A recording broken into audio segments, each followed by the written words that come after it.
Сәлем достар, бұл құпия каналы, сіздермен бірге Альфия.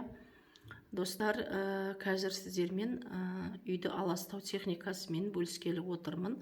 Ол үшін бізге әдеттегідей убывающая луна керек. Убывающая луна дегеніміз бізде ай толады, полнолуние болады. Полнолуниеден кейін уже убывающая луна басталады. Бұл деген кетіп бара жатқан, кішірейіп бара тұрған айды біз убывающая луна дейміз. Бұны міндетті түрде убывающая лунада жасаймыз. Ол үшін бізге бір дүкеннен бір арнайы бір пачка тұз сатып аласыңдар да.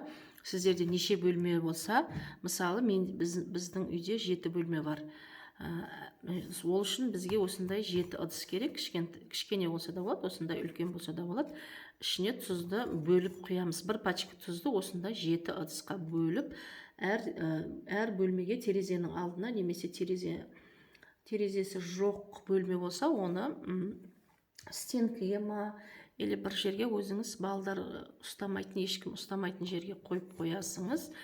Сөйтіп, әр бөлмеге бір ыдыспенен бір пачка тұзды бөліп қоясыңыз. Мысалға, менде 7 бөлме болса, мен осындай 7 ыдысқа 7 бөлмеге терезенің алдына қойып қойдым. 3 күн тұрады, тұз беті ашық тұра берсін. 3 күн тұрады, 3 күн тұрғаннан кейін барлығын бір ыдысқа саласыңыз да, тұздың барлығын бір үлкен ыдысқа салып, кранның астына, кранды ашасыңыз. Ашқан кезде мына дұғаны оқисыңыз. Мен бұл дұғаны комментарийға бекітіп қоямын.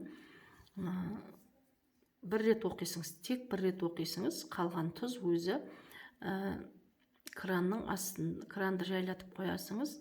Кранның суыменен, ағын суыменен еріп ағып кету керек. Енді төбінде қалса былай шай жіберсеңіз болады, бірақ қолыңызбенен желательно ұстамаған жақсы. Болды достар, басқа еш нәрсе жасамайсыз.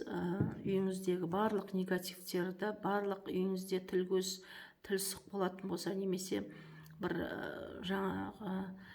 негативтер жиналып қалған болса, солардың барлығын жақсы аластайды.